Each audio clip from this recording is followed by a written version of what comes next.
Good evening, ladies and gentlemen. Welcome to tonight's edition of HR Mentorship Learning Series, our book review session. Tonight, as always, we will have our delectable key discussants, Ezine Obiora, who is the Chief HR and Operations Officer with FIMO Vision. FIMO Vision. And tonight, she's not alone, and she's back. You know, when you find a fine boy, you have to come back with him so that mama can be happy. She's back with a regular, Moses Obleba, who is in charge of HR and operations at Axon Analytics Limited. We are in for a roller coaster. Hopefully, we will also be able to share our own insights. Please plan to share. Don't tell me Moses has said everything in your mind, because it's not a mind reader. Let's sit back, let's relax, fasten our seatbelt as we cruise into the world of tonight's book review. The book we are looking at is Performance Management Pocket Book by Pam Jones. I'm excited to hand over control of the virtual lectern to Z, as we fondly call her. Over to you, sister. Thank you, Yemi. Good evening, everyone. Welcome to yet another book review.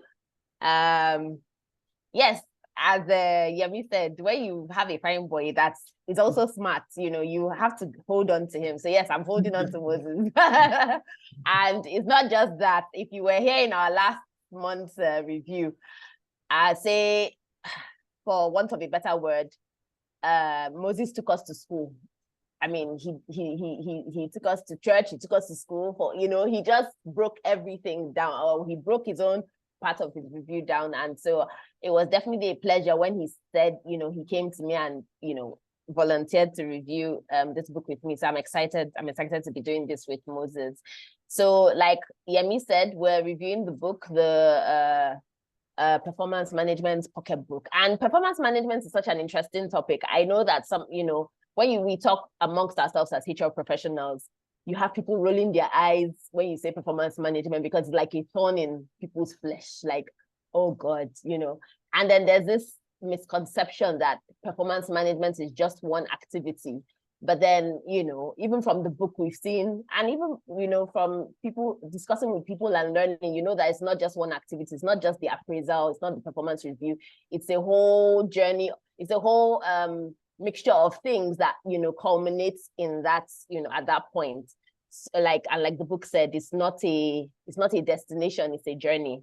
So we're going to take you into the world of this book. Moses is going to start off. I'm going to take the back seats and let Moses start off with chapters 1 and 2. And then I'll come in with chapters 3 and 4. And as chapter 5 suggests, teamwork. Moses and I are going to do teamwork and then, you know, give our own perspectives on that chapter, and then we'll round it up. And we're hoping that, as Yemi said, we're hoping that people participate. So please, we'd like to hear your own, what do you call it, highlights from the part of the book you read. Some particular parts of the book may have, you know, spoken to you. And I noticed in the group that, you know, there was a particular topic that was, you know, that touched a nerve for people. It brought up conversation. So please, if you have anything to say, please, you know, prepare yourself so that towards the end we can talk about it. And even as we go through the review, we will be asking questions. Please, you can put in your comments, you know, in the chat box so that this is interactive. I really like this to be interactive. So, but anyway, I'll hand over to Moses. It's sight for sore eyes for him to take us through the first 2 chapters, and then I will come in. Moses, over to you. All right, thank you very much, Ezine, for that wonderful introduction. And also thank you for the guidance during last month's review. I also want to say thanks to Dr. Oluyemi and the HR mentorship team for this noble initiative, which has really impacted my life since I joined. So, and I liked how Ezine set the ball rolling, you know, talking about the misconceptions about performance management. You know, most people think it's just like, okay, it's appraisal. When it's appraisal day, you know, that's performance management. You know, when you're just trying to motivate people, when you want to institute discipline in the organization, when they're not working, when you're setting just targets and objectives. But it is much more than that. It is all encompassing. Simply put in the book, it's basically all about getting results, getting the best from people and helping them achieve their potential, which I found, profound, when you look at individuals, when you look at team, when you look at the organization, it's all about an approach to achieve that shared vision between all those continuums in the organization, with that aim, to achieve organizational goals. It is concerned with helping individuals, teams, and ultimately the organization to achieve its goal. And, performance management has, grown over the years. Now it's not just how we view it as just before it used to be like an annual event, right? Where at the end of the year, we just review ourselves and see what we're doing, or maybe just like an assessment, or maybe like a superficial evaluation of personality, loosely goals that are not even tied to the business cycle, which is a problem.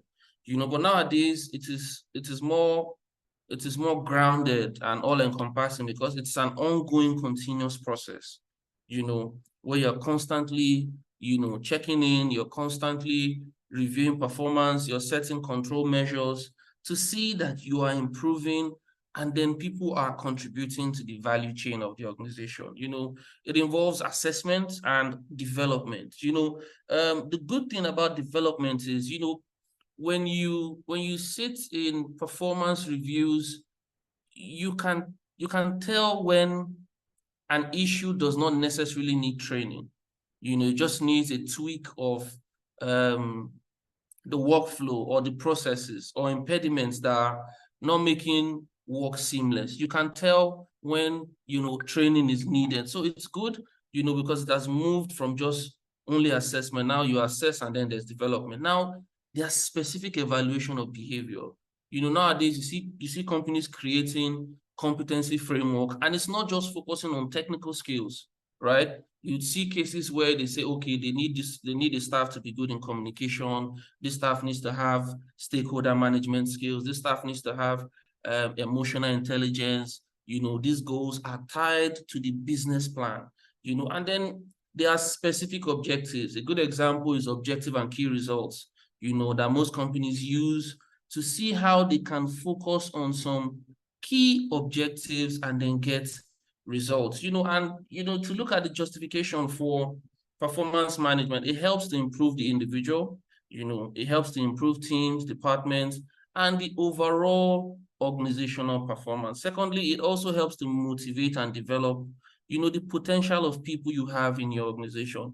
Performance management, if done well, can help improve an organization's bench strength, which is good for succession planning.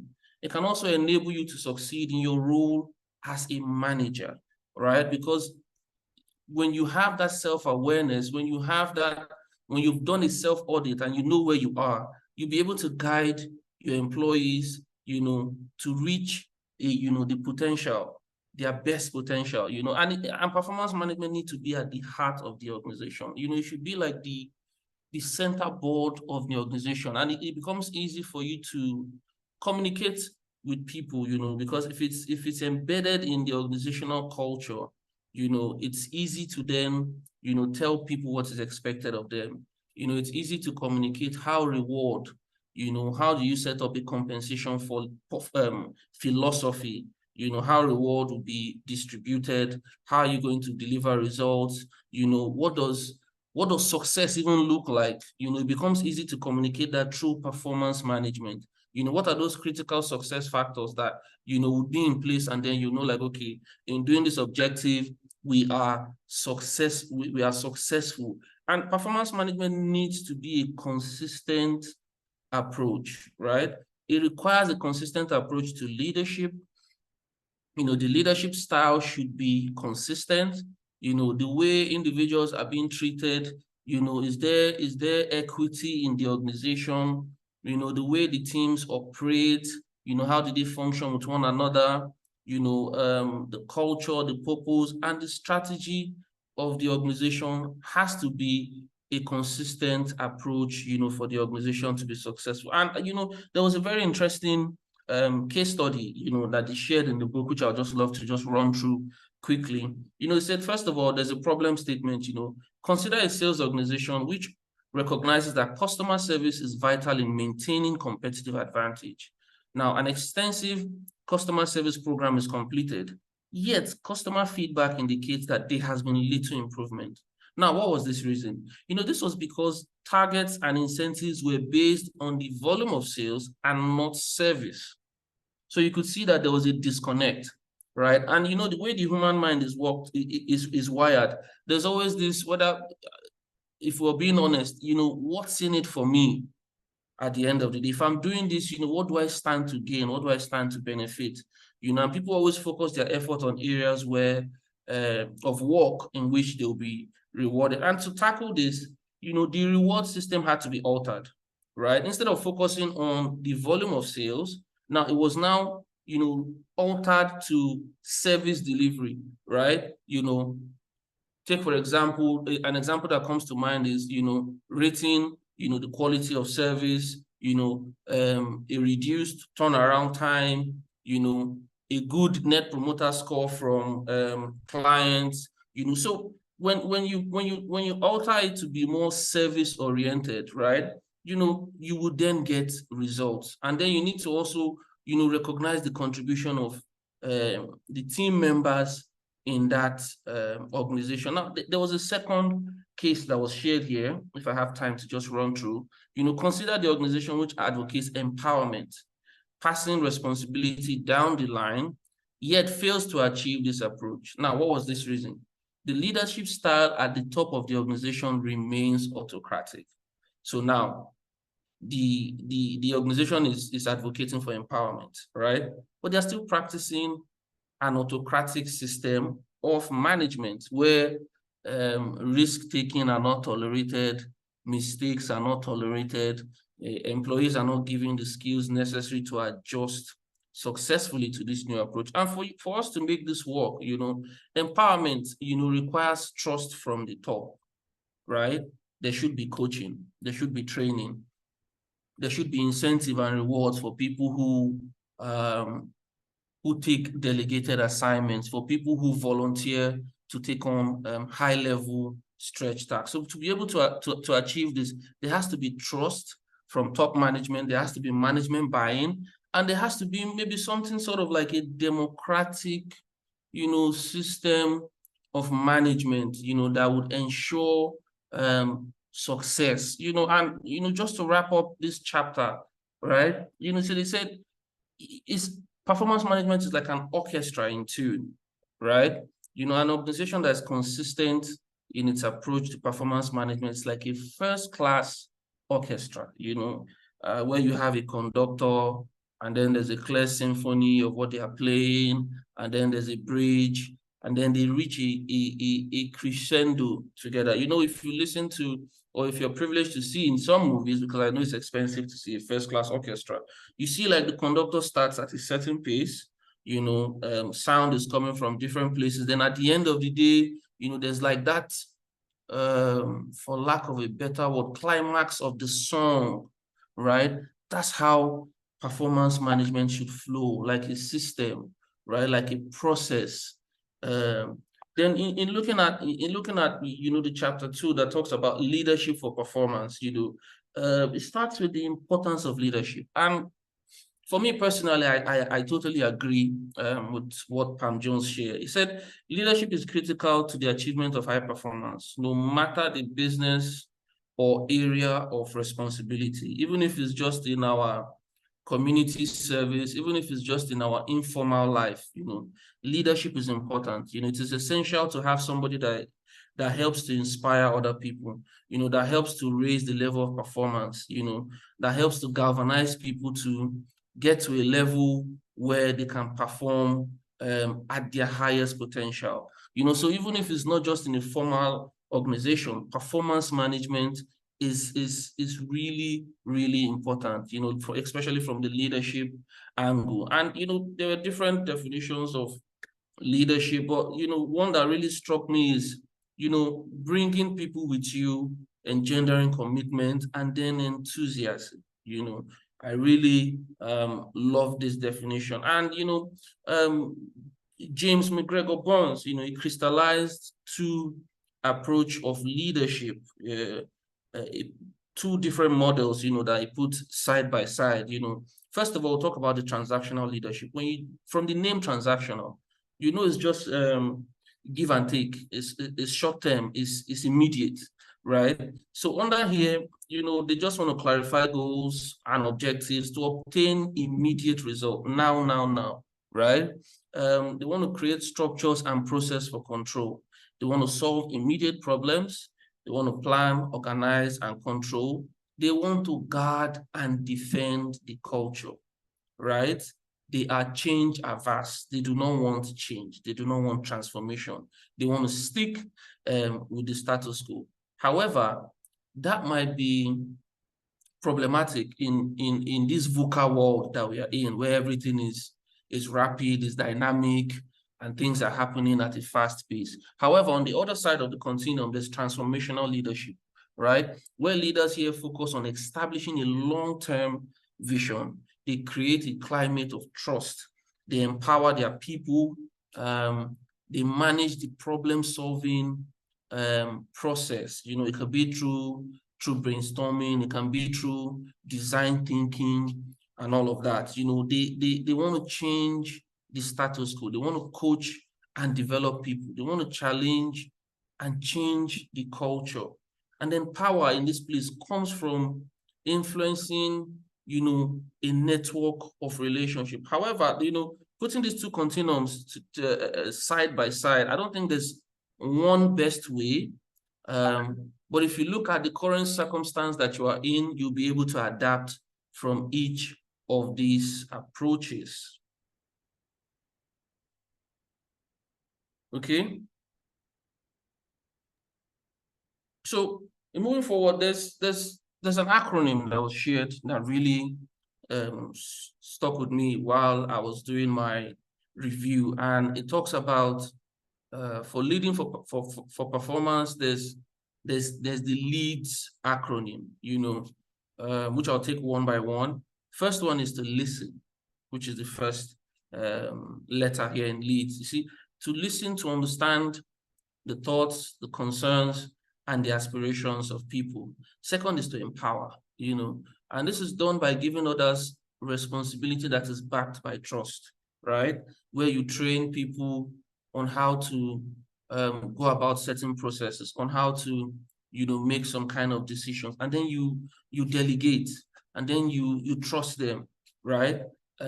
Also, you need to be able to adapt, you know, because of the dynamic world that we're living in, you know, the changing situations. You have to be always ready to listen, you know, and implement new ideas. You know, you need to be able to deliver, right? Deliver high quality results by setting goals, objectives that are linked to, you know, end results. And last but not the least, self-understand. You know, self-understand, I could really connect with this because I relate it to self-awareness in Daniel Goleman's emotional intelligence. You know, this is like one of the first steps of emotional intelligence. When you understand yourself and you understand your impact of others, you know, it is then easy for you to manage and adapt your style to be able to bring out the best in others, because you know yourself. You know what your strengths are. You know what your weaknesses are. You can tailor processes in place for you to be able to manage another person, because life basically is all about management, you know. And it takes me to work climate, you know. And basically, what is a work climate? It basically talks about, you know, a simple way of describing how the work feels. You know, what are those interrelationships between people? How are responsibilities being distributed? You know, what's the communication process? What's the decision-making style? You know, what's like the physical ergonomics of the workplace? You know, is it economically sound, or there are health and safety issues attached to work? And you know, there are two types of climate, you know, that was really shared in the book, and I really enjoyed, you know, this section of the book. It talks about the sunny climate and then the stormy climate. You know, from the name itself, we would have an idea of what they are talking about. And for the sunny climate, you know, people are allowed to take initiative, right? People are encouraged to, probably in companies like this, they would have candor as one of their values, right? Teamwork flourishes. People understand their contribution. There's a clear picture of where the organization is going to. There's a clear picture of what is expected from employees, and then people understand how they contribute to the value chain, right? There's a clear direction and good communication, you know. The physical work environment is conducive, you know, for good performance. You know, but in a stormy climate, you see that people are boxed in, right? In places like that, when the bosses come in, you see like maybe the office is like a graveyard, and when a pin drops, you can practically hear. In places like this, there's always friction, passive aggression, lack of appreciation between team members. People do not have a clear understanding of what is expected of them. You know, there are no clarity in goals, and then there are mixed messages, which can be counterproductive. There's little understanding of what makes the team function the way it is. And last but not least, the physical environment is probably preventing good performance. Maybe the wire layouts, the air conditioning, access to cross ventilation, and all of that might be a problem. You know, and some tips to be able to improve this weather include creating a shared vision so everyone knows where they are going to, right? Everyone has a clear direction of what is expected of them. You know, improving the physical environment, you know, which is very important. You know, it can really affect morale of workers in the organization. Take, for example, people have a bad chair in their office, you know, as simple as that. You know, it can affect the morale of employees, and they will become, you know, not content with the physical layout of the organization. You know, encourage people to use ideas for the team, and also involve them in the decision-making process to see how the improvement can affect work, right? Also use people's strengths, you know, consider their skills, abilities, aspiration, and then allocate work accordingly, because when you know people's strengths, you can then know how to work with them. And it's important for you to be able to manage your own performance, right? And to do this, you need to be aware of the impact that you have on others, right? You need to be self-aware. You need to be clear about the priorities that you are setting in the organization. You need to be able to manage your time, right? In a whole life sense. You know, you see people talking about work-life balance, work-life integration, and all of that. You need to also be able to manage your stress levels, right?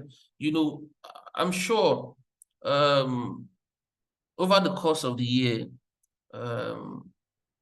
we would have gone through a stage of burnout, we would have gone through a stage of even presentism in some cases, right?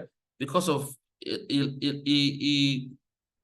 a lack of a proper system in place to manage stress levels, which can be counterproductive, because when a staff burns out or breaks down, productivity is then affected. And there was a wonderful quote by one of the founding fathers of management that I really resonate with, P.F. Drucker, who stated that your first and foremost job as a leader is to take charge of your own energy, right?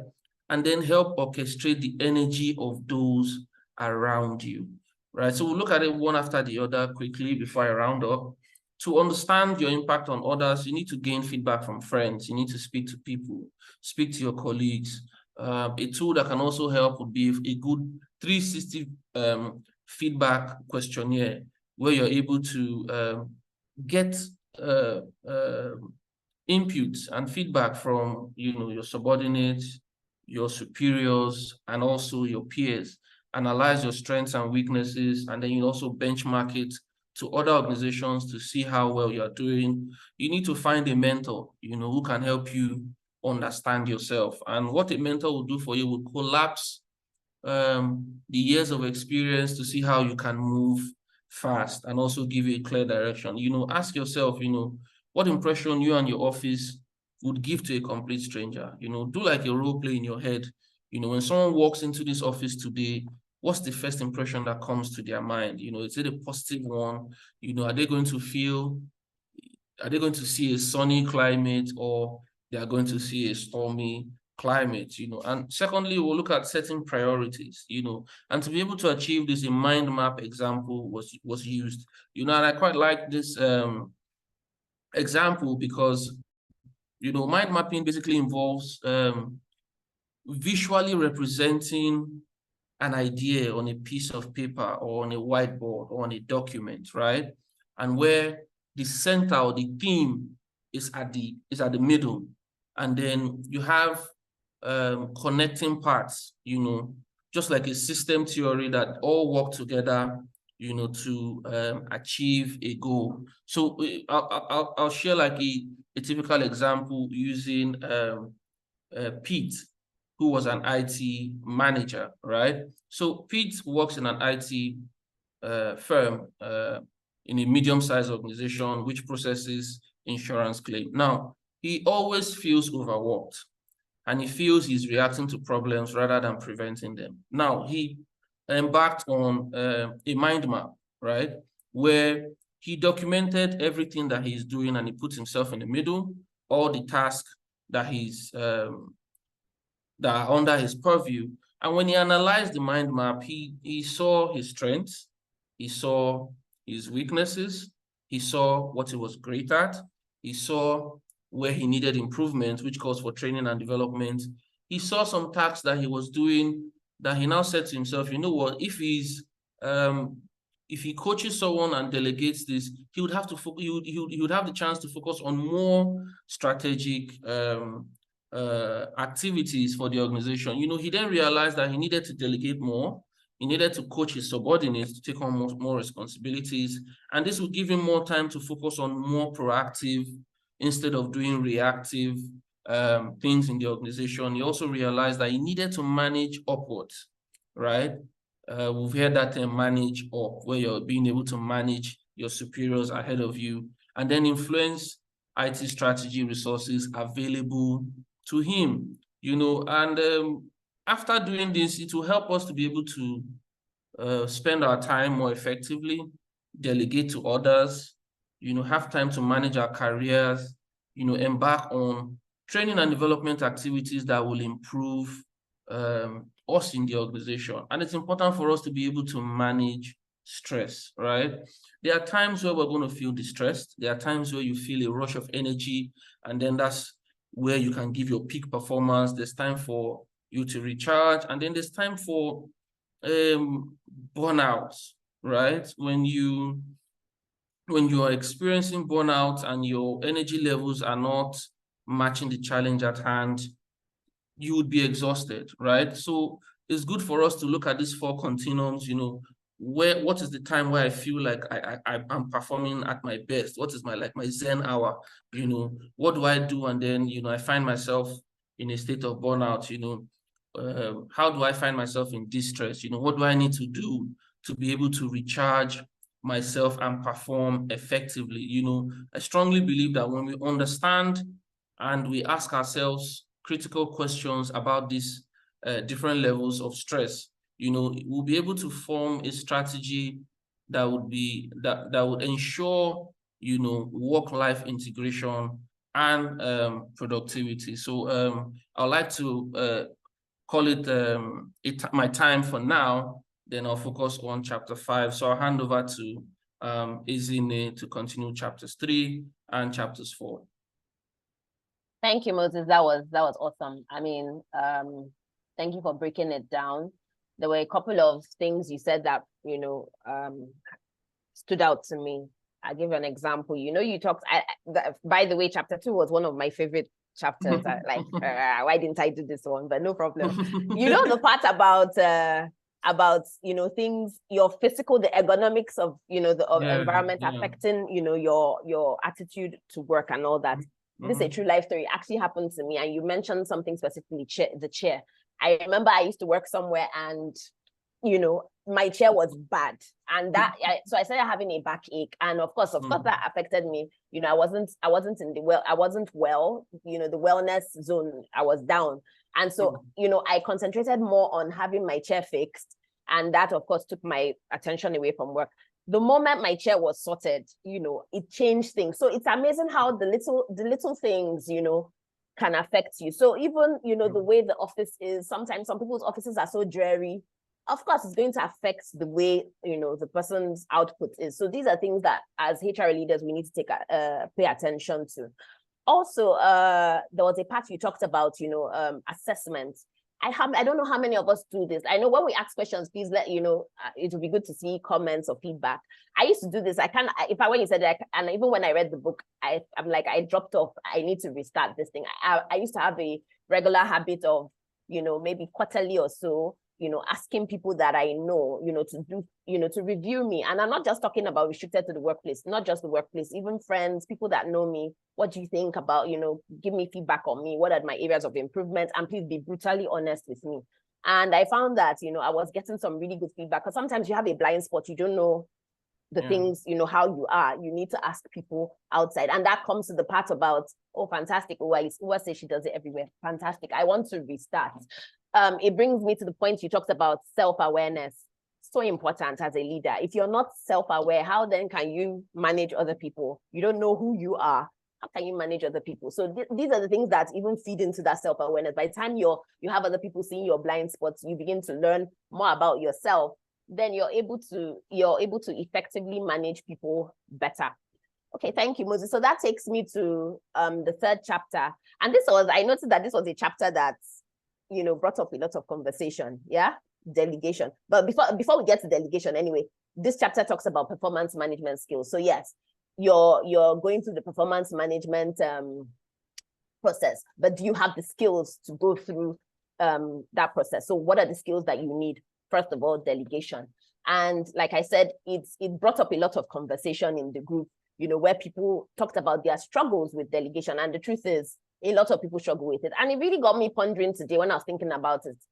I had a conversation with some people recently, and I was thinking, I said, and people might want to chime in, is it a cultural thing? Because I have worked in places, in multicultural places where, you find that, I'm talking about highly placed people, managers, project managers and everything. Once it's their time for R&R, right? And they will, whether the project is falling or whatever, they're going for their R&R. We're all in the middle. They will tell you, oh, hello, bye, see you. I'm off to go skiing. I'm off to go doing this. They take their time out. They don't play with their time off. And I think they have that comfort because they've effectively delegated people to take over from, to do the work while they're away. So you see that R&R, they will go for it. They'll just say, see you guys in 2 weeks. But you see our counterparts, my Nigerian counterparts, the lead managers, they are holding on to their leave. They are storing their leave. You see people storing leave 60 days and they are proud. I have 60 days leave. I have 70 days leave. Are you using the leave to build a house? They don't want to take time off. They're so afraid to leave that seat because nobody. So the question is, this delegation, why is it hard for managers to delegate? And, we talked about it. Some people don't even know what to delegate. That's a problem. Some people don't believe that the people that they have, R&R is rest and relaxation. Sorry, I was using the term. So it's leave. It's time off for the expatriates. So yeah, in places that I've worked where the expatriates are, work, they have their R&R. So you have people that have, four sets of R&R per year, depending on what your policy is. So it's kind of like a leave, but it's for experts. They get to travel out of the country back to their home country and all that. Anyway, so as I was saying, some people don't believe in their reports. They believe that I can do the job. I don't know that this person can do this job. And I think it's something that some of us struggle with, you know, especially if you're like a perfectionist. Some people are perfectionists. They're like, if this work is not done this particular way, it's not done right. But the thing is, you need to allow people make mistakes, because, you know, they will make mistakes, as long as those mistakes are not mistakes that will cost the company, you know, bring so much costs, you know, to the company. But, you know, allow them make those little mistakes, because that's how you learn, you know, you allow them learn, you empower them, by delegating to them. Also, some people, you know, like I said, they don't want to delegate because they, you know, we had this conversation in the group too.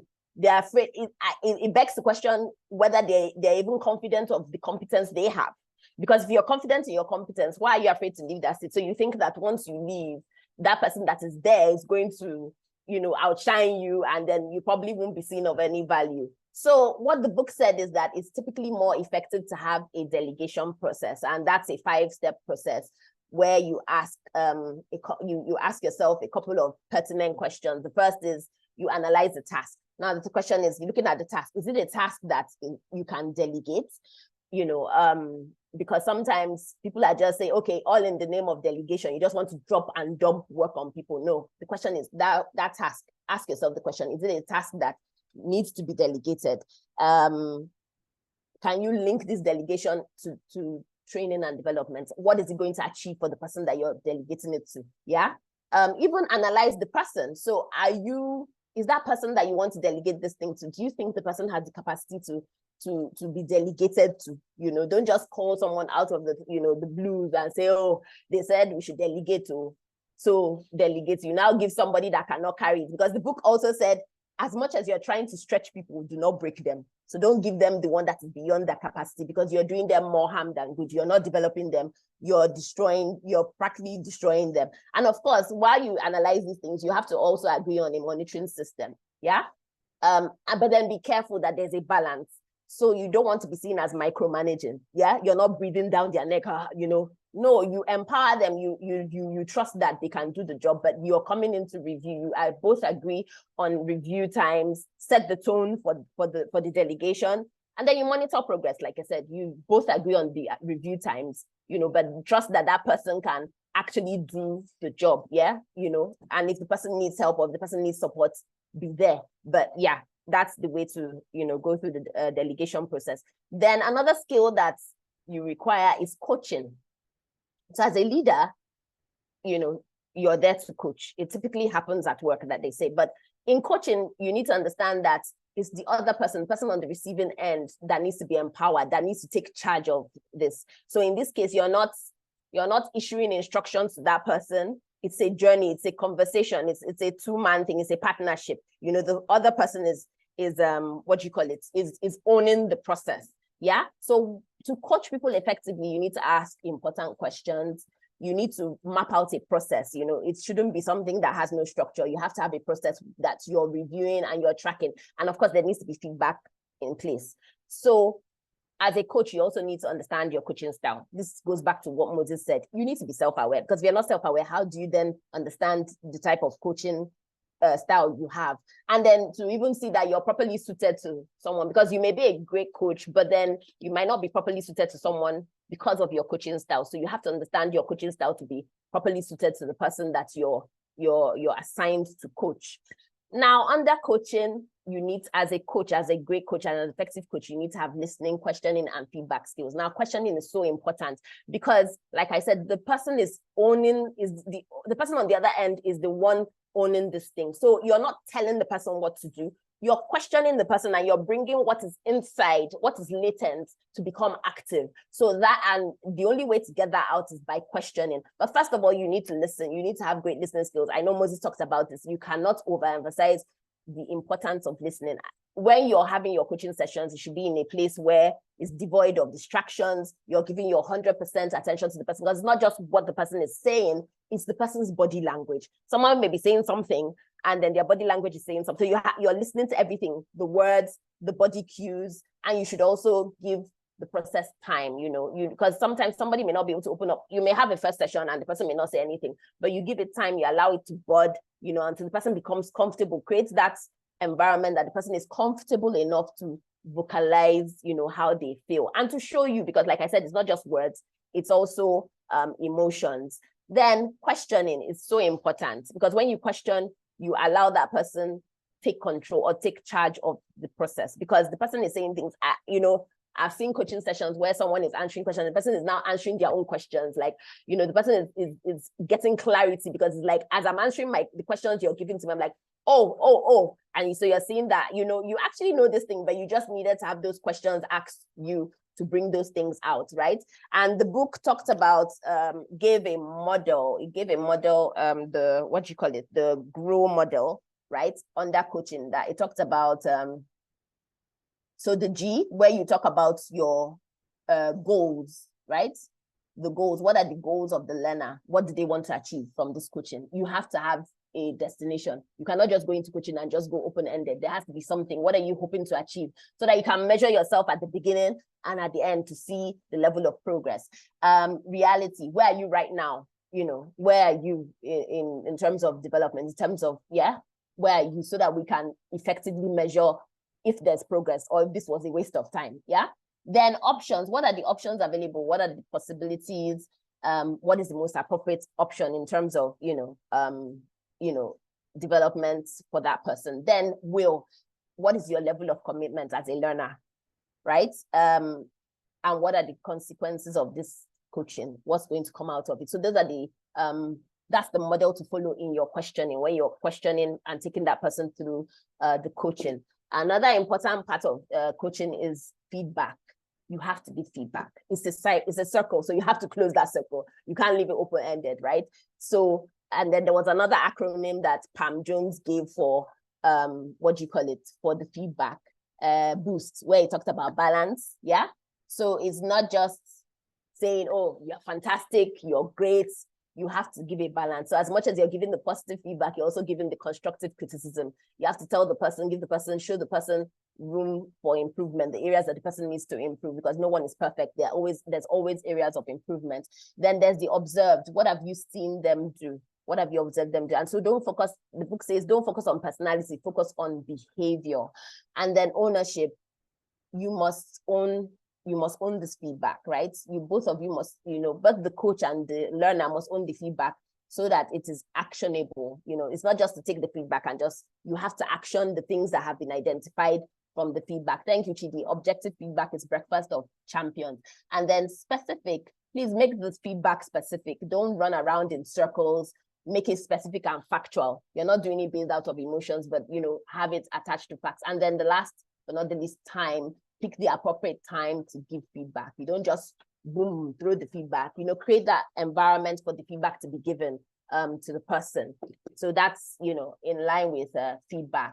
Then when you are receiving feedback, please don't take it like it's a battle. It's not a war. There's some people that are like, if it's not good feedback, it's war. Oh, this person hates me. This person is witch-hunting me. No, you have to open up your mind to be, to be ready to take both sides of feedback. Don't get defensive. But then it's your choice. It's your choice to accept or reject it. It's totally your choice, but then it's recommended that you open up your mind to receive that feedback. And then, of course, when you get the feedback, show your gratitude, because someone has taken out their time to observe and, give you their observations, be grateful for it. Now we move on to poor performance. This is something that people struggle with. It's difficult conversations that line managers don't want to have. They want to push it under the carpet. Then they call HR. HR come and hand. When the thing has now reached to the point of explosion, they want HR to come and fix it. And the book is saying, don't wait until it gets too much. Nip it in the bud. Make sure that you handle poor feedback from the beginning. Poor feedback can occur for a number of reasons. It can be a manager thing. It can be environmental. It can be a personal. Person may be dealing with stuff. It may be a competence thing. But you need to work with the individual to identify it, and then make sure you catch it and nip it in the bud. And then identify it in time and identify interventions for it, which is why, we talk about performance, the performance management system as being a cycle. It's not just one thing. And I remember we're going to talk about this further down the line, but which is why we recommend that you don't wait till the end of the year to have a discussion. You have your check-ins, have your monthly check-ins, have your quarterly check-ins, so that there's no surprises at the end. if you're able to, if you have these regular check-ins, you won't have a surprise when it comes to performance, because you identify it quickly and you identify means to nip it in the bud.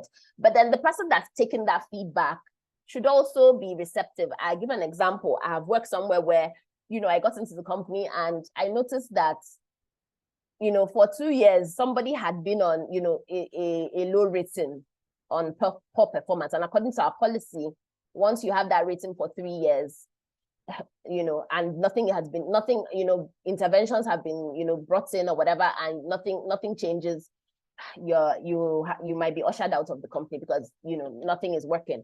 And I spoke with this person, and the person was always defensive. She didn't think that she had a problem with her performance. She felt it was a witch hunt, and I was like, but see, as much as, yes, you're being evaluated, this evaluation does not come from one person. It comes from a number of people, and they've identified these things. Okay, what I started to ask, okay, what do you think we can do to, resolve this thing? And we identified, we put down a performance improvement plan for her. We looked for interventions. But in all, she just kept on being so defensive. She did not, and the truth of the matter is that she was actually performing poorly. She just did not want to take correction.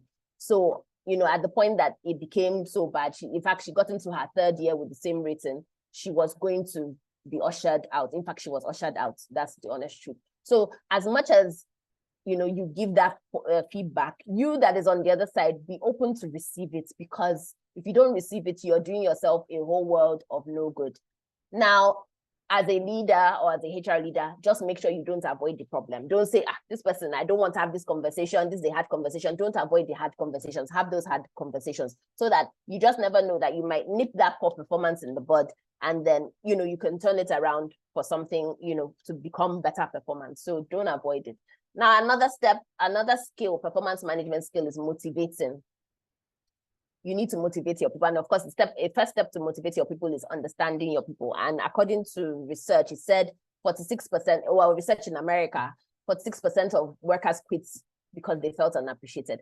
In my head, I chuckled a bit, because I was like, if we did this survey in Nigeria, the thing is, you find a lot of people that are in their jobs and stay there, even if they're unappreciated. So this was something I just pondered in my head, if this could happen in Nigeria. Yes, there are people that, would actually say, you know what, I don't feel appreciated, I'm leaving. But some people are stuck, they would stay, because of circumstances, even when they are unappreciated. However, it doesn't mean that appreciation is not something that people crave for. Some people, for that particular main reason, would rather leave the company because they want to be where they are valued. So how do you motivate people? You motivate them by empowering them. Don't hoard everything, hoard all the knowledge, hoard everything. I can do everything myself. Nobody is good enough to do the work. No, you have to empower people. You have to give them feedback. Somebody dropped a review in the in the book club. I think it was Bimbola, where he said something about 57% of people, where there was a survey done, and they said they craved feedback. They wanted feedback, even if it was negative. Constructive criticism, they want it. I'm someone who wants feedback. Give me feedback, however it is. Just give me the feedback, but don't be quiet, and don't come and give me wishy-washy or sugary tongue feedback. I say, oh, you were fantastic, you were good. When I know that I messed up in some ways, I want you to give me wholesome feedback. So some people, that's what they want. Some people want clarity. Some people are working in a place and they don't know what their career journey is like. They don't know where they're going to end up. They're just living in, you're just working with no clarity. So you have to provide clarity, and don't assume that it's just about money. Some people are not just motivated. You may give them all the money. Yes, money is good, but there are other things that motivate them. So figure out and understand what it is that motivates your people. Then empower your people. We cannot emphasize this enough. Somebody said it, Steve Shirley, he said, people you lead have to recognize that they too have power. The aim is for people to say, the leader did nothing, we did it ourselves. You know how good it feels when, even if you have a lead, you're responsible for a project, you've been empowered to do something, and then, you get the accolades, you feel so good. So it's not just about the leader, you too, you're of value. There's something you bring to the team. And so that's what you need to do for people. When you do that, it frees you to face strategic things. You're able to empower them to do so many other things that you don't necessarily have to do. And then another skill is responsibility. When people feel a sense of ownership and see how what they do ties into the organizational strategy. It helps develop their sense of responsibility. So identify areas where people can take up responsibility. You don't have to do it all yourself. And that builds them. It builds these people. You're building them. Of course, everybody cannot be a manager, but you're building them. You're developing them. So you meet them a particular way, but with those skills with these things that you're empowering them with, you're developing them to a different level. Another skill is trust. Yeah. Trust is not something you can hold, but they say, you will know when it's lacking, but you know when it's there. And so the question is, how do you rate yourself? Can you, if you're true to yourself, can you say that you're trustworthy? Do you think other people see you as trustworthy? And if you feel that there's a gap, what can you do to build that level of trust? So these are questions we need to ask ourselves and ponder on and tell ourselves the truth, right? Then in terms of skills, training is another skill, right? When someone is given a responsibility, you don't just trust someone with responsibility and say, okay, go. You have to train the person. You have to show the person and guide the person what, with the right tools to enable them function effectively. Don't say, they said we should empower people, so okay, you go and do the work. If you make a mistake, you have to learn from that. No, you have to show them. You have to, guide them.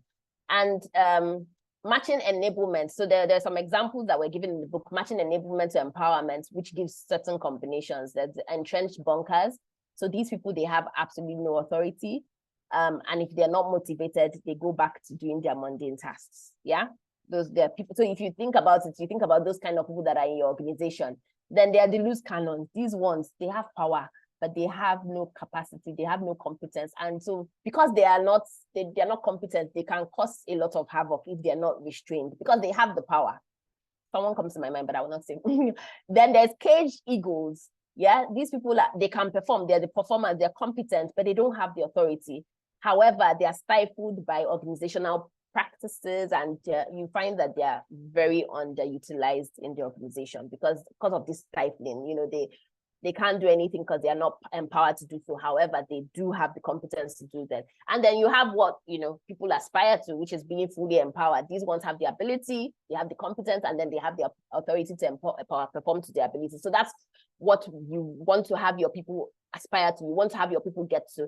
They're competent. You have people in your team, they're competent, but then they are not empowered to do what they need to do. You need to empower them so that they can perform to the best of their ability, so that they are an asset to the organization. Then the last skill is support. They need to have support. Yeah, as they're going through that journey of development, there needs to be support. And there were scenarios that were given where there's low support, you don't have support, and then there's no challenge in the organization, there's apathy.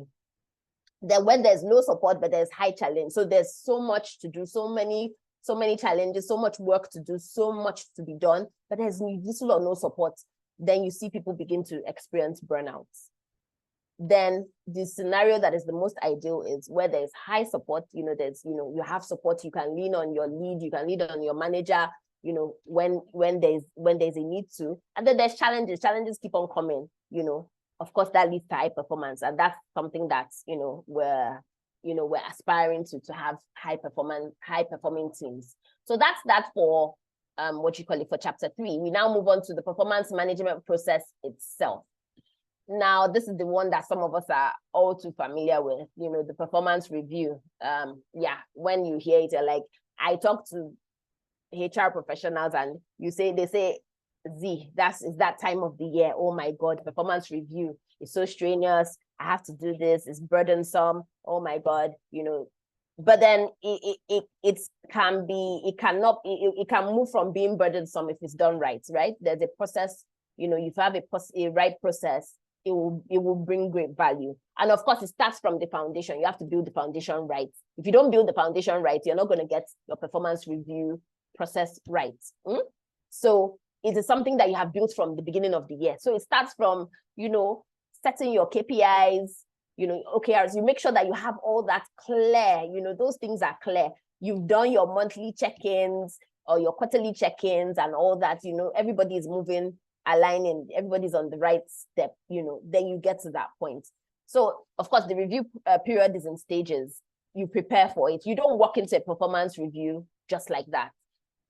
I've talked to people before and I say, you know, even if you have a performance process in place, you know, one thing I've done in places I've worked is we do refresher courses, yeah? Because the truth of the matter is that people, no matter, there was a place I worked, no matter how many years we did this refresher course, every year people were making mistakes. So what we would do is we would run a session, you know, for the managers, and we'll run a session for the employees and walk them through how an ideal performance review should be. You know, it gives people room to ask questions, you know, clarify certain things, know what is expected of them and all that. So yeah. So you do your refreshers if you need to do, then prepare for the session itself. A performance review should not be, you know what, I just put 10 minutes in my calendar, let's do this thing and get it over and done with. No, you're not to treat it lightly. You're supposed to prepare well enough for it, create the right time for it, set it aside. It's a meeting, it's an important meeting. You're discussing the development of someone, you're discussing the you're discussing someone's career pathway or development plan or whatever it is. So you have to create time for it. And then you have to create the right environment. You can't be having a performance review and your phone, have a call. You know, you are not 100% in it. It diminishes the importance of that, you know, session. So you have to prepare properly for it. Then the interview itself, which is the most critical part of the process, it must be handled well, because if it's handled well, it can be used as a planning tool for the year, because it is out of that conversation you're able to identify areas of strength, gaps. You know, from there you do your training needs analysis. You do a lot of things stem out from that. So it has to be done exactly. Kelvin, I agree with you. A lot of managers and supervisors require a lot of training, and which is why I talked about having the training. You know, well, you do the training, and then even as you do the training, before you start the process, do a refresher, because these people will tell you that they will forget, or they will say they forgot. So you want to make sure that that process is done right.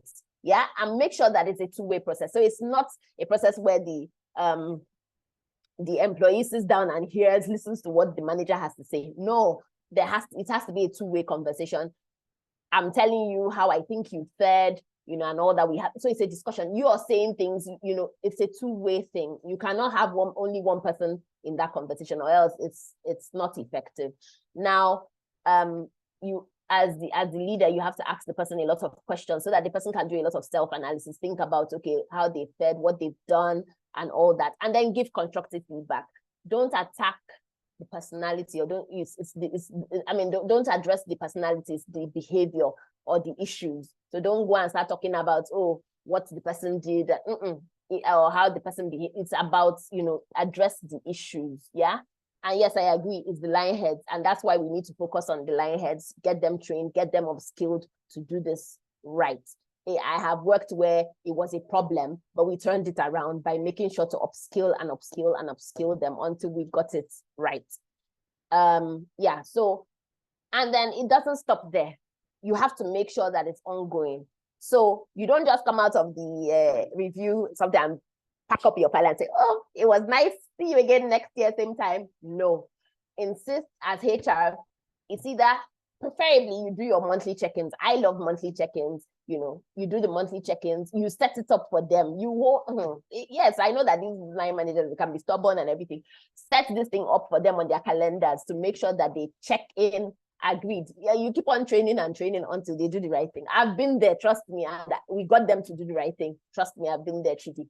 So you keep on checking in, making sure they do those check-ins, so that, like I said, there are no surprises at the end of the day. So when they do these monthly check-ins, I've seen those check-ins, they're so effective. Yeah, because you can identify those issues and address them immediately, and then, you know, you move on and you keep on progressing. Yeah, so this feedback should be given regularly, because people appreciate the feedback, whether it's positive or negative, right? Yeah, and then coaching can then be brought in as a part of an employee development plan. Yeah, and then of course you will need to monitor to check the person's progress levels. Then yes, the training and development comes into, you know, there's need for training or whatever it is, you know, and training can come in different forms, development, job rotations, whatever it is, however you choose to craft the person's training. It comes, of course, it comes as an output from the review, but then that's the point, you form all these things.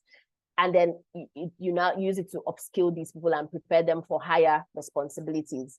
And then, at the beginning of the year, which is what I talked about, when we talk about KPIs. So what we typically do is we set up our strategy, and we cascade it down to every unit, to every business unit. And then every business unit would then draw out their own goals, their own strategy for the year, and then now develop KPIs around this strategy, so that you see how you tie in to achieve, all of you now tie in to achieve the organizational strategy. And of course, these KPIs, these objectives must be linked to business priorities. They must be specific, they must be smart.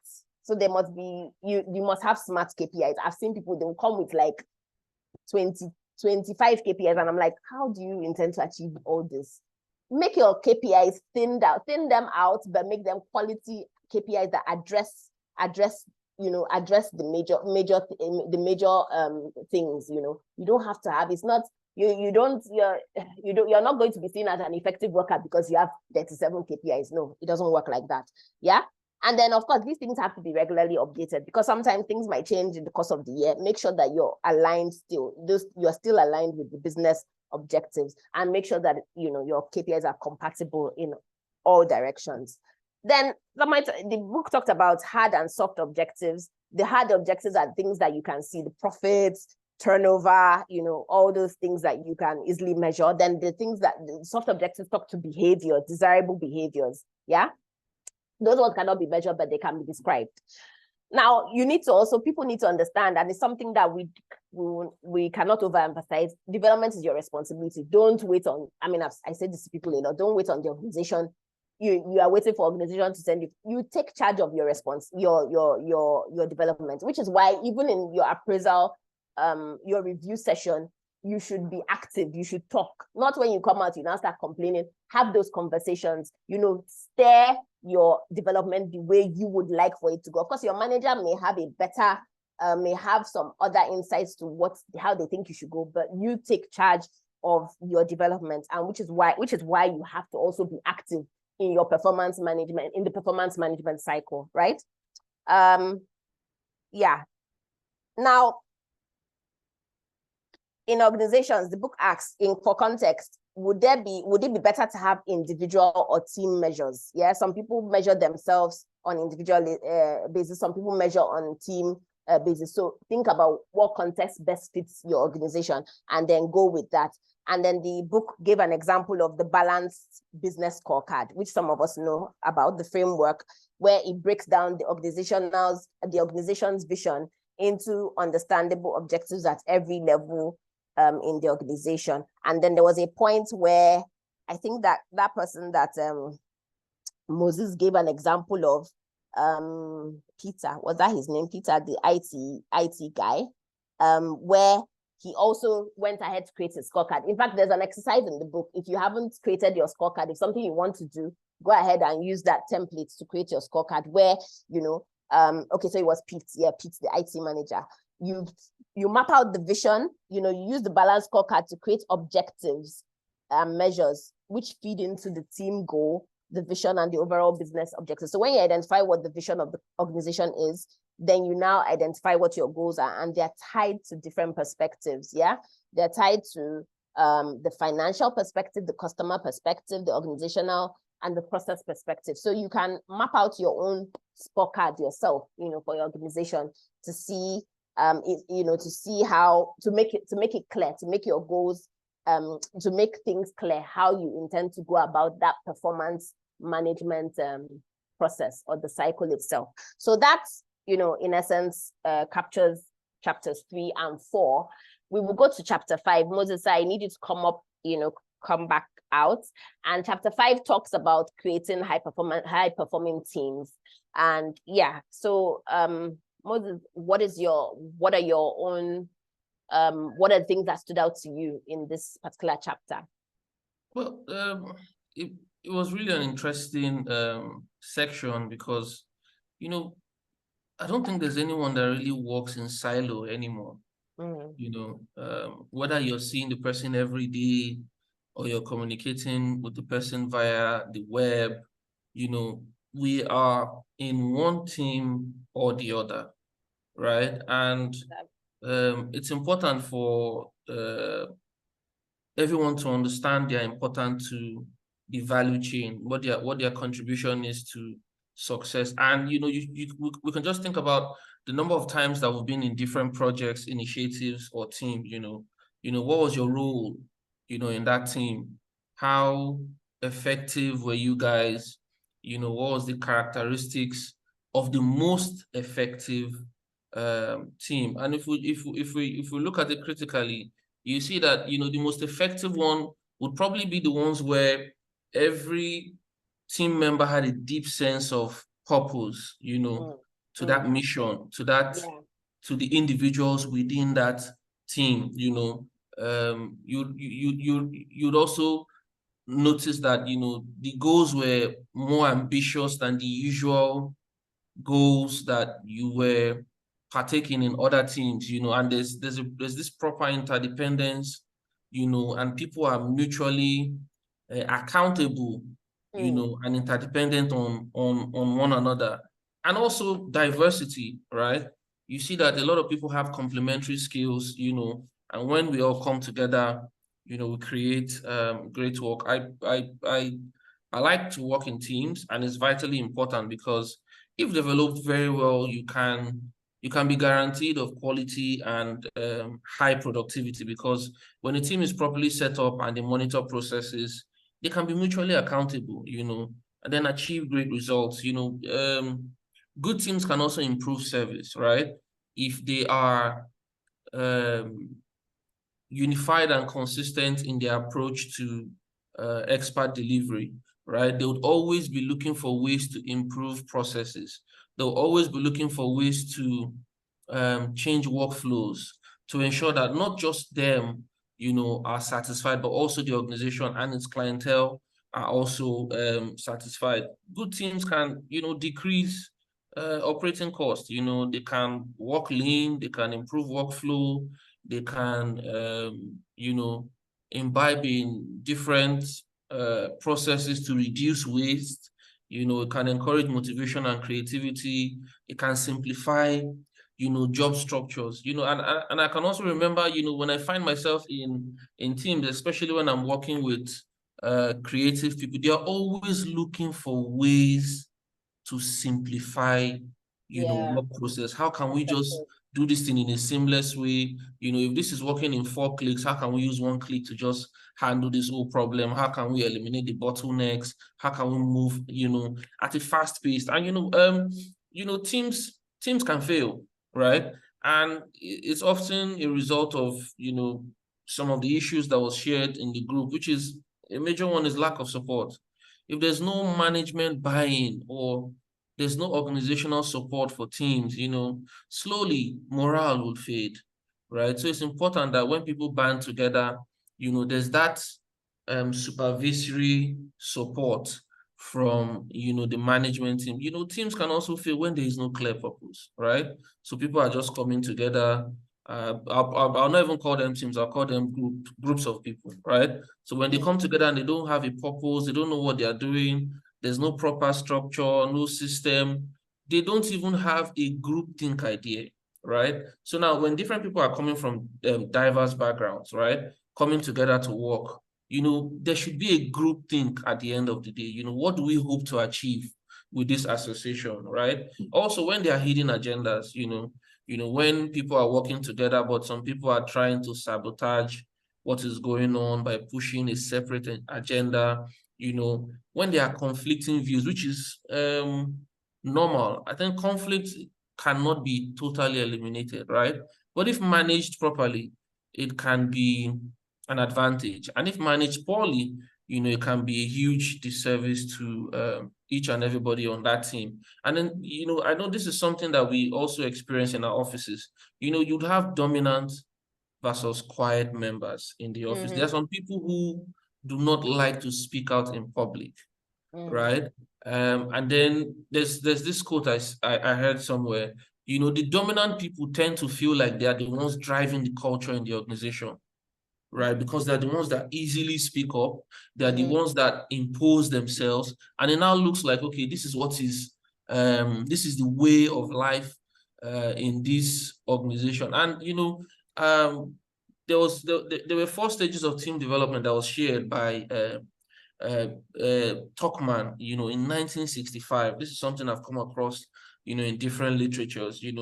Number one is forming, storming, norming, performing. And let us critically think of a time where we joined a team, right? Which is the first stage, storming. People are usually just coming together for a particular purpose. You will notice it is not so easy for everybody to just work out their roles and responsibilities, right? Especially if leaders have not been appointed, right?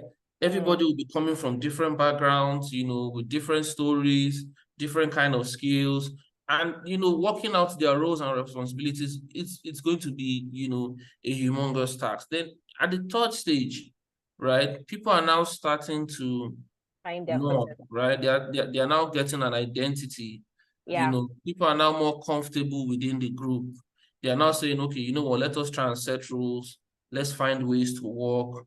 And then after that stage, you now get to performing, and this was, illustrated with like a graph, and at the performing stage, once everything has been knocked off, you now find a way to work together, and then you now start, performing. And I've seen this work out in different teams that I've been in, and, it now takes me to what high performing teams do. And one of them is to set high output and high quality goals, right? A high performing team is always seeking to achieve superior results, not just Absolutely. yes, not just the usual daily activities. They achieve targets and they celebrate success. They understand each other. They understand that they are different, however, but they appreciate the differences when they come together to achieve a particular goal. There's mutual respect. Let me interrupt you here. Yeah. So I found a conversation on LinkedIn Mhm. that said, it asked the question, do you have to be, for you to achieve a certain level in your, in your career or your organization, do you think you have to be delusional? You have to be delulu. That's the word that, that they coin now. And it pushed me back. I was like, And I was like, yeah, in a way, I won't really call it delusional, but when you say, high performing teams, they have goals that are not normal. When you see them from outside, you're like, how can you have this kind of goal? Everybody is working on this particular playing ground, and then they take it up to like zoom. And so it's a form of delusion to some extent to the outsider, but they know that, or they believe. In fact, they may say, this is crazy, but we will see, we're going to achieve it. So yes. I hear you on that. High performing teams, they have their own level of thinking, or of goal setting is different from every other person. Yes, I totally agree. Yeah. And they also have, they're also balanced in terms of the skills they bring, to the team. They have, responsibilities, and there's a certain level of autonomy because of the mutual trust that's been established, right? There's that autonomy for people to take calculated business risk to achieve results. And most importantly, they are client focused, right? The client is at the center board of everything that they do. And they put the client first, because if the client is happy, it affects the bottom line positively. High performing teams, they regularly, review themselves and improve performance. Just like what you said, the monthly check-ins that you spoke about, I could really resonate with it, right? Where you check in with your colleagues, where you check in as teams to see, okay, this is where we're at. These are the targets that we set for ourselves. This is how far we have come. Maybe by the end of this quarter, we should be able to hit this figure.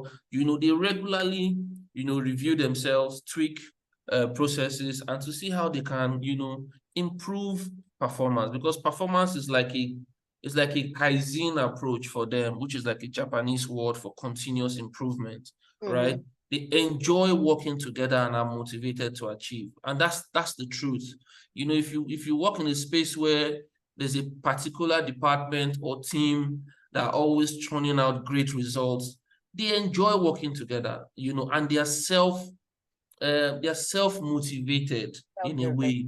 Yeah. They are self-driven, they are focused on goals, and just to wrap up, in high-performing teams, you definitely have brainstorming sessions, right?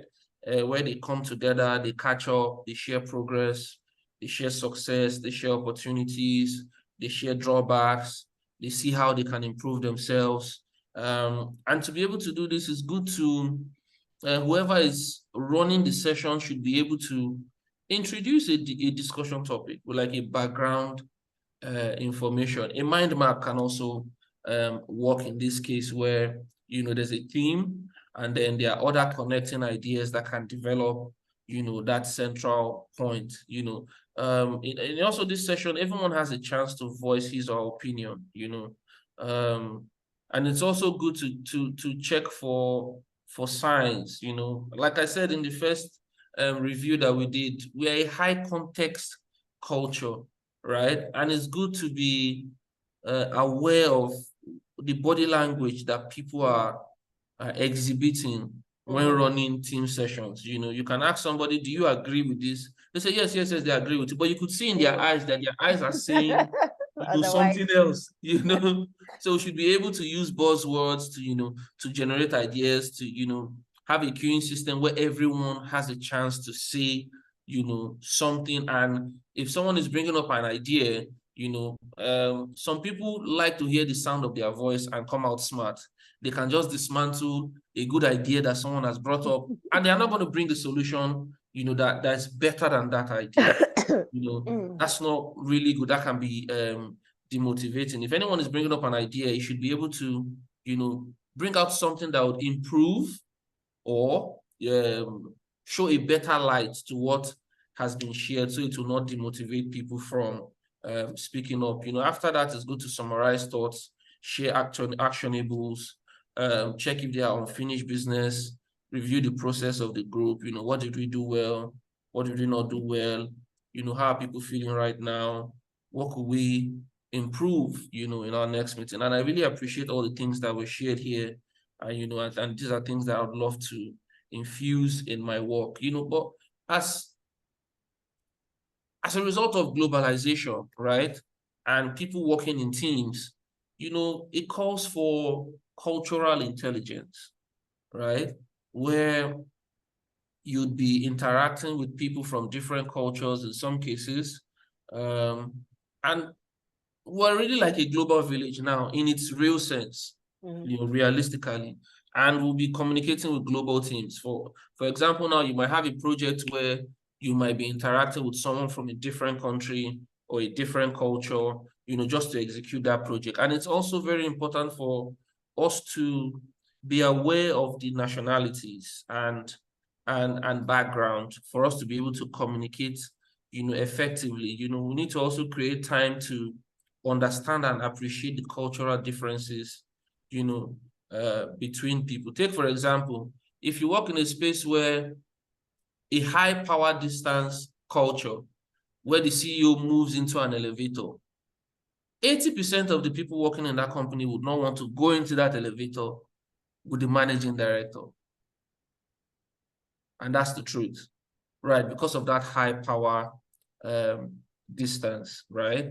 But in more Western cultures, I mean, it might be different. They'll just be like, oh, that's the MD of the company. Hello, good morning. You know, they just enter the elevator and they go to their separate ways. So it's good to just note, you know, these minor cultural differences that we think are not relevant, but they hold water in the scheme of things, right?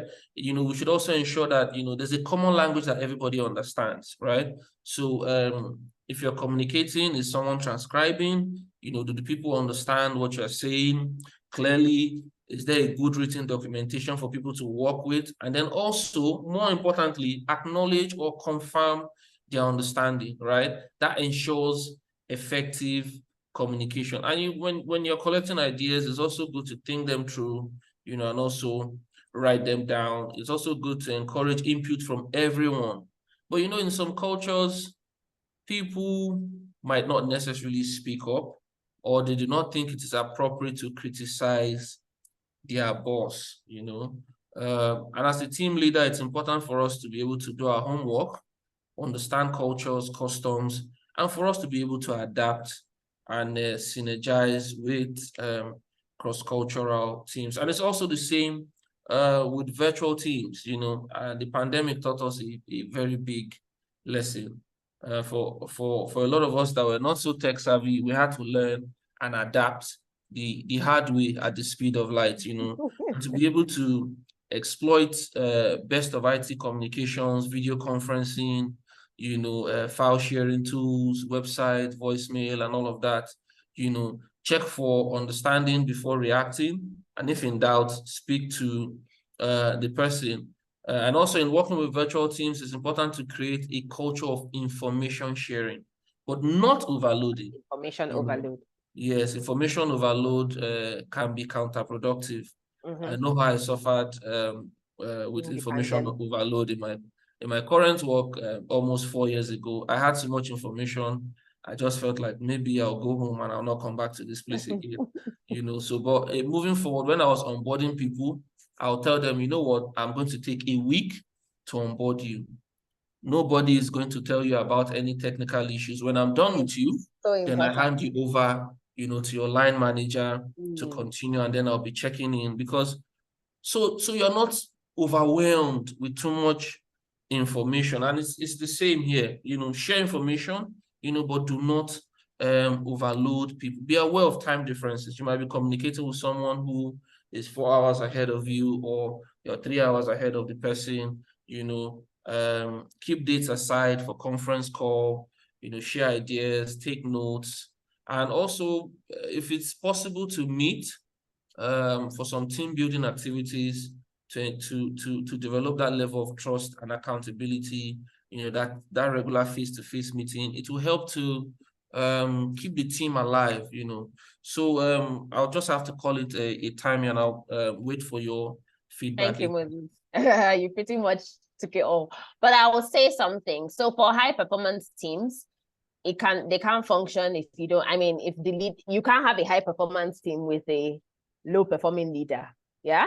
Your leader, the leader will be, so there's this book, I mean, this book, like, I think I've talked about this before, that changed the course of my professional career just at some point, The Multipliers, right? If you don't have a multiplier as your leader, it can't be a high performing team. I'm sorry, because if there's a diminisher, he's diminishing you people. He's not allowing you show forth your potential. So how can you be a high performing team? I'll give an example, a practical example. There was a time I worked under a leader that, you know, wanted to just hoard everything to himself. You know, yes, he knew he had great people in his team, but didn't give us opportunities to talk. You know, the meetings he's going to management, just him, the ideas, he's just the one. Then step out, then step in another manager who I remember, first of all, you know, there was something you said about diversity. I was going to say that, you know, if even in high performing teams, there's conflict, but in that conflict is turned around for the good, right? So I remember that, you know, we would have brainstorming sessions. He loved calling us for brainstorming sessions. So we sit down and bring a topic and say, let's talk about this. We need to talk about something in the organization, right? And he will ask us, what do we think? And so we're always so comfortable everyone was comfortable to even disagree with him. So the climate, the environment was that conducive enough to say, sir, I disagree. And then he'll be like, okay, why do you disagree? You know, and then we all start, you know, somebody will say something, another person will say, no, I disagree, this is what I think. And it's the truth of the matter that everybody will bring up salient points, you know, valid points. And he will sit down and be like, He didn't ever take offense at anybody different. In fact, he would even rather be offended that he didn't talk. Another thing he also did was that, so we had people in the team that would not talk. Some of us were the talkers, you hear us. But there were people that would not talk, right? At the end of the day, when everybody has spoken, he will say, what do you think? And we found that those ones that were not talking, I'm not saying, well, not all the time, but most times, when those people would open their mouths, or one of those people would open their mouths to say something, it would be like, wow, where did this come from?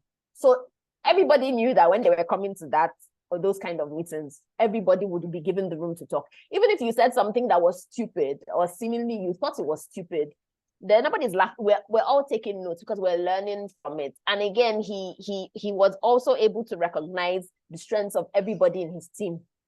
So you could identify there's the person that's the analyst, the person who will just analyze everything to the pen. Then there's some of us that, that are the vocal people, we just go out and push it out and speak it out. There are people that are the designers, there are people that are the thinkers. We had different kinds of people in the team, and he rode on our strengths. He used our strengths, to push. So he would come up with ideas, but of course, he's the one that would take it and say, oh, okay, this is the idea of HR and all that.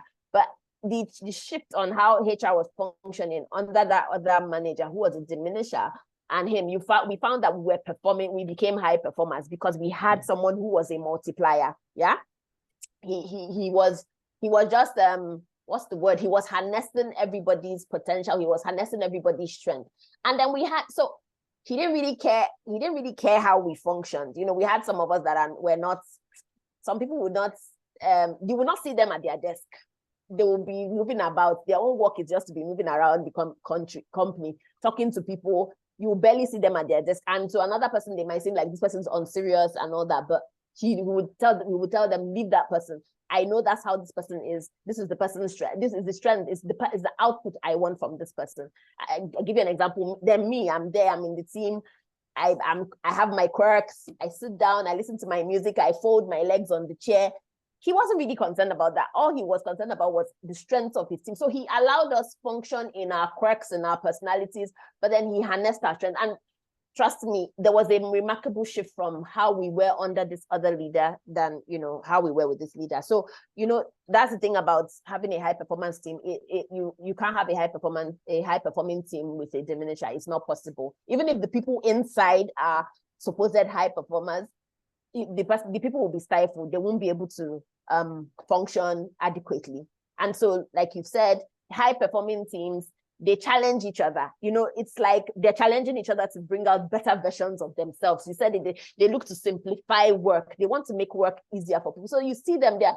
People are sitting down and thinking like, oh God, how can we make things better? So they're always thinking there's innovation. Innovation is encouraged. They're thinking out new ideas. Excuse me, it may seem crazy, it might seem off the top, but then they are given that room to express themselves, however crazy it may seem. And sometimes, yes, even given the room to even implement those crazy, seemingly crazy ideas. Yeah. Then the part that you talked about with what do you call it? So there was also another part, that when you talked about having team sessions, it shouldn't stop with the manager. The manager should also develop people to take on team sessions, not just, he shouldn't be the star of the show. She shouldn't be the star of the show, so, and we've had that. So in places I've worked, we would do rosters, and have say, what, it's not only going to be the manager taking the show. Today, you're going to lead this meeting. Tomorrow, this person is going to lead this meeting. Of course, you're upskilling the person to do that, but you're building the person because tomorrow, you just never know where that person, because it's all part of your training, it's all part of your development. You just never know where you'll find yourself, and you can hold your own at any point in time. And I would say this helps develop me in so many ways, because there's sometimes I will go with my manager then, to meetings, and he will say, isn't it, you're the one that's going to take us through this meeting. And it won't feel like I've been thrown under the bus because I can hold my own. I'm able to, take everyone through the meeting. This is meeting with managers, executive management, and I'm able to walk them through. So that's what a high-performing team does, or a high-performing leader does. He gives people chances, he empowers them. Then the part you talked about, cross-cultural teams, incidentally, I have worked in a cross-cultural virtual team, a team that I worked with for like a year. I never got to meet anyone. Maybe I only met one of them. I had met them previously, and we worked so seamlessly. Why? Because our manager, our senior manager who reported to, made sure that everybody was included. The fact that you were different, there were cultural differences, got people to understand. Got us to understand each other's cultural differences. So there were times that we would have timeouts.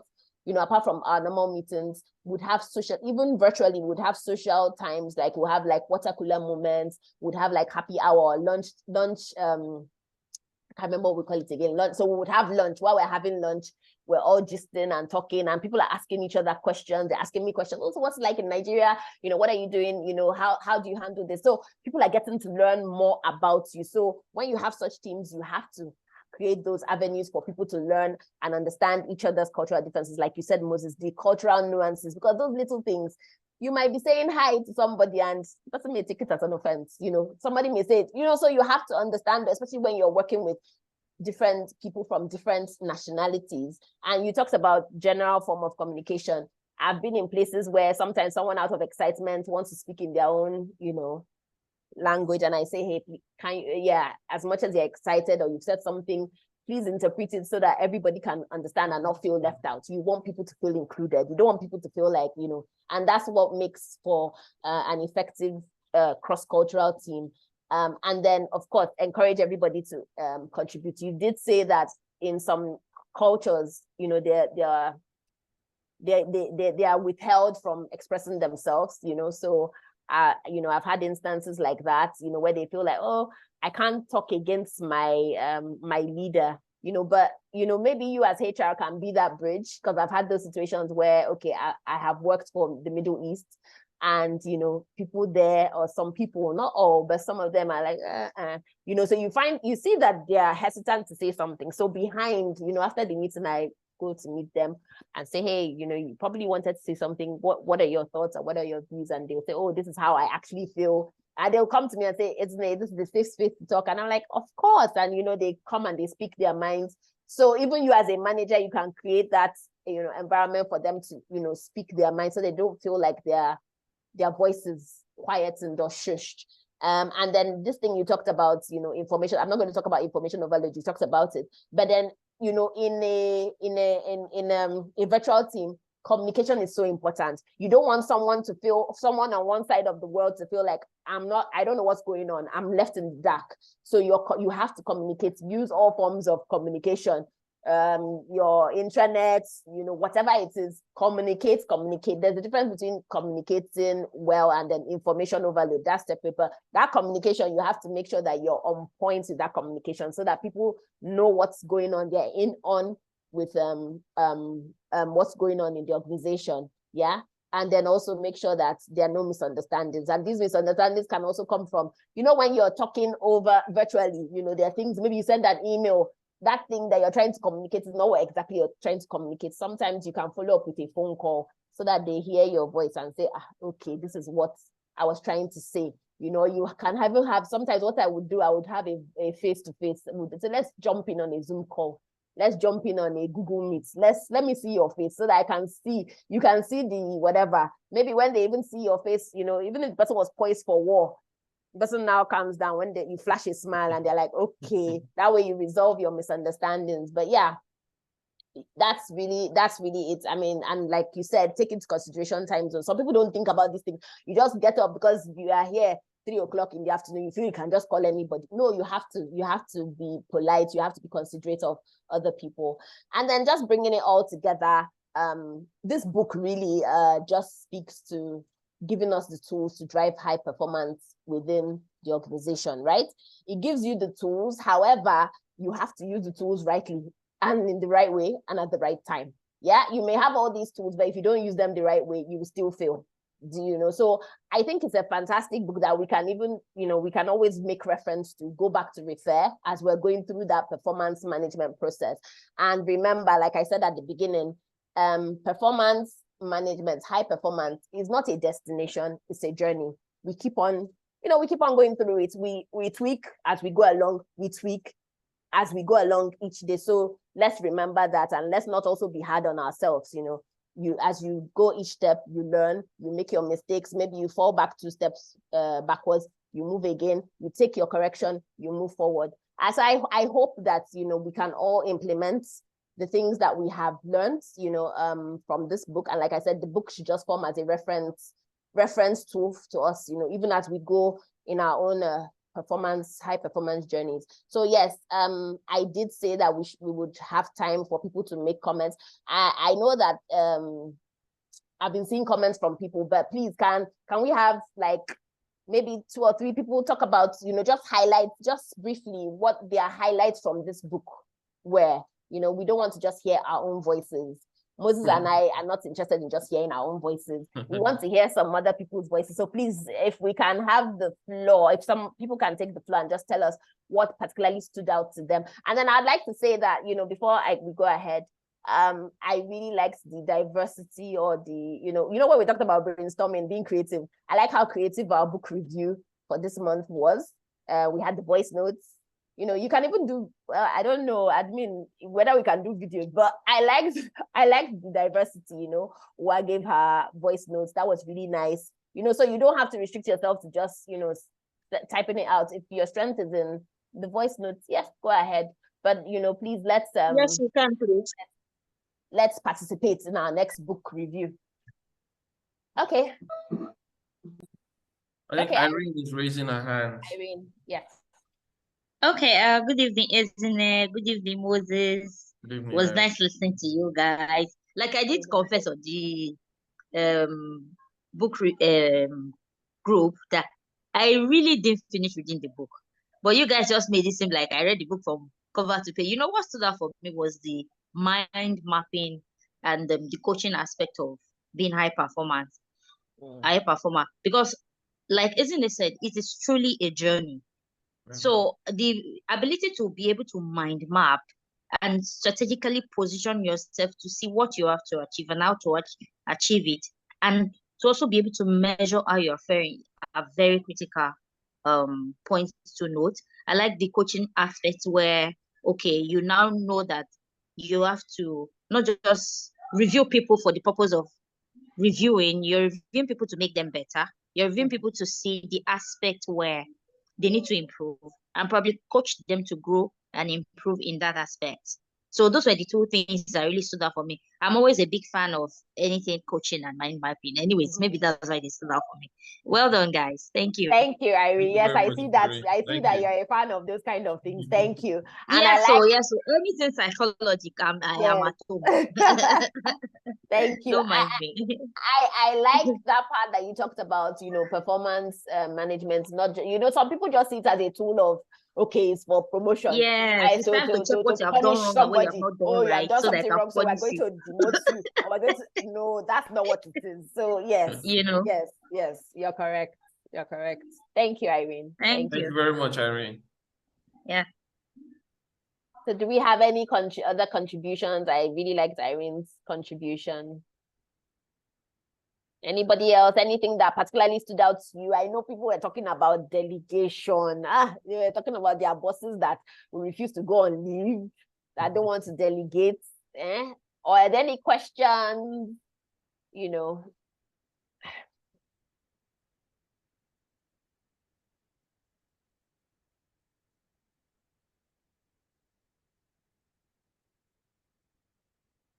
So some people don't like to be reviewed, and some people use review periods to which hunts the colleagues they don't like. Yes, that's what we're trying to. So it's a myth. We're trying to disabuse that myth that's not what the performance management process is for. That's not what it's for. It's not the time you are waiting like, this is the time to show you. No, that's not what it's for. Yemi said it's time for R&R. Yemi wants to go skydiving or something. Kalawale says, how do you handle delegation, which is more like micromanaging? Which is why, this book now, that's why you have this book as your reference.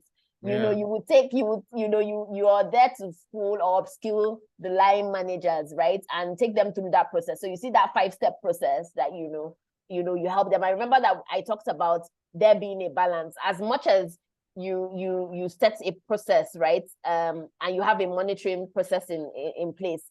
You also have to strike that balance that is not micromanaging. So you have to make the line manager understand that they have to empower, you have to let go, empower that person to do it and trust that the person will do it. Yes, you will have review periods where you come in to check in and say, hey, okay, this thing, how far have you gone? But then the balance will be in such a way that you're not breathing down that person's neck. So it's a review period that both of you have to agree on. Okay, I've given you this task.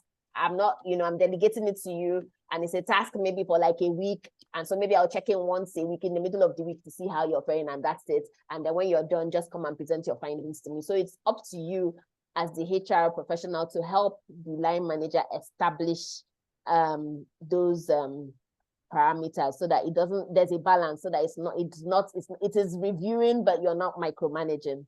Yeah. That is the work we have to do as HR people. We have to upskill these people. We are not saying that you should take them and feed them food, but you upskill them to a point where they're able to now do these things effectively. It's a journey. Remember, it's a journey. You know, people will make mistakes, you know, but you're not going to achieve it overnight.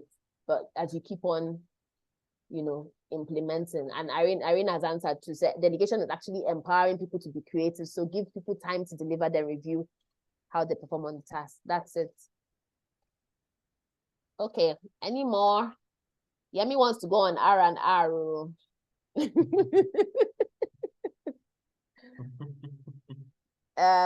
Any more? If in the absence of any more question, please people, I mean, you guys saw the rapture going on at the back. I was laughing a bit while it was going on, but hey, you know, we need to participate. Yes, Irene, don't worry, we'll go on the R&R soon. People need to participate. So it's not as much, when we say participate, sending your reviews, Vicky has already clarified, audio, chat, typing, however you want sending your reviews. If your own is that you want to participate in this book review, join us now. Let's do this thing. I mean, come on, let's do it. Let's talk. And then even if you say, okay, I don't want my face to be up here, you also be part of this, you know, the contribution part, so that we can make this thing really interactive. Yeah. You know, we share experiences, because the essence of this thing is not just to read this book and just close and say, it's for us to implement the things that we have read, and then also relate it to real life situations. Because the truth of the matter is that every time you're reading the book, you're like, you just remember something that happened to you in the office. So, you know, it's about relating it to our real life experiences at work and implementing some of the things that we've learned. Like Moses said, he's going to infuse some of the things. There's certain things that I haven't been doing or I stopped practicing. It's reminding me to go back and continue doing. So that's the essence of it. But please, I like to implore all of us to be active. If we have so many people in a book club and just a certain few are contributing, haba. Okay, so Owa says, I think as HR professionals, we need to be more adaptable, as the book noted. Sorry, that went by. Yeah, as we have repeatedly said, stop waiting for end of month, tackle problems quickly, identify and check in as soon as tasks happen. Correct. So you have to have, so Olamide, your question, how can one help an employee who after the performance review is found not performing well on some aspect of her duty yet doesn't take correction?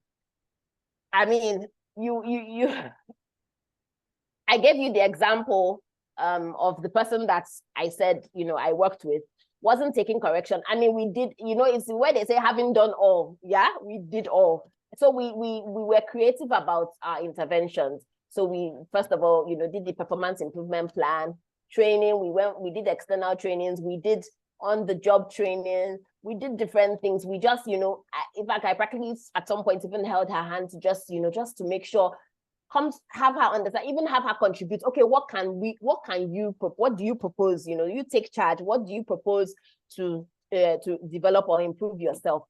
But at the end of the day, this person kept on being very defensive. Even with all those things that were being done, the person kept on being defensive. So in your policy, your performance management policy, in your ratings, I mean, like I said, in places I've worked, we've had ratings that if you are a certain rating for a particular number of years consecutively, at some point we'll have to say goodbye to you, because we cannot hang on to dead weight. That's the truth of the matter. Yeah. So it's either you shape in or you ship out, right? There's a place in the book that says either you help the person in or you help the person out. So you can do your performance improvement plan, but if the person is not taking correction, you would have to, that would have to reflect in your policy. You would have to set the tone and decide, you know, at what point, you know, you will decide to, you know, exit the person. Okay. Somebody, let me just read the last comment before we go. I think why some people are always scared to delegate or leave the work for a team member is the fear that they won't do enough, and this is where coaching comes in, guide the person on what to do. Yeah, I agree. That's why we talked about coaching. Yeah, thank you, Lolade, for your message, and thanks to everyone that put in messages saying thank you to Moses and I. Thank you, Moses. Thank you. You were awesome as always. Moses, by the way, I don't know. I know you will say I'm talking too much. Moses is Moses is just recovering. I just dragged him to come and do this thing and see how he did. In fact, this review is by Moses. That's the truth, and he did it so well. So you can imagine what he would have done if he was completely fine. So thank you so much, Moses, for taking the platform with me. Somebody said Vicky's hand is up. Was it Vicky's hand that was up? Yeah, Moses has too much sense. So too much. Too much. Oh. Was somebody's hand up? I don't see anybody's hand up. Okay, so I mean we're way past our time. If there are any other questions, let's take them inside the book club. I mean, Yemi is looking at me like, isn't it? Can I go on my R&R? It's weekend. Okay, so I'll hand over to Yemi. Thank you, Yemi.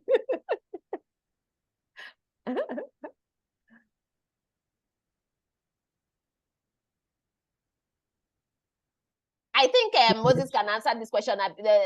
Somebody asked about, is there a standard for onboarding or for a standard for onboarding? Not necessarily, but Moses' answer, you talked about onboarding.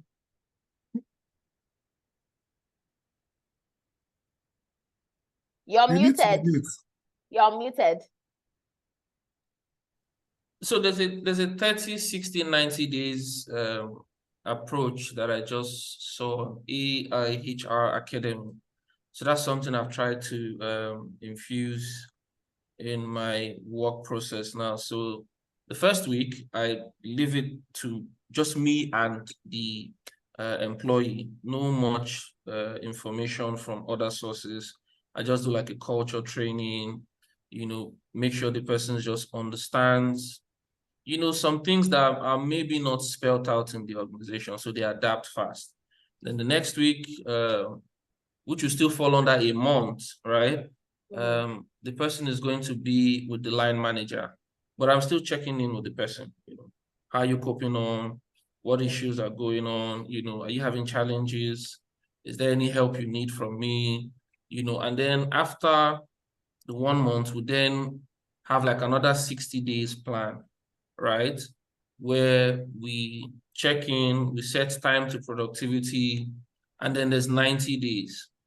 We see if, this person, the time to productivity has been achieved, or we need to extend that. So for me, in my company, we use 3 months, for onboarding, but naturally onboarding takes a year.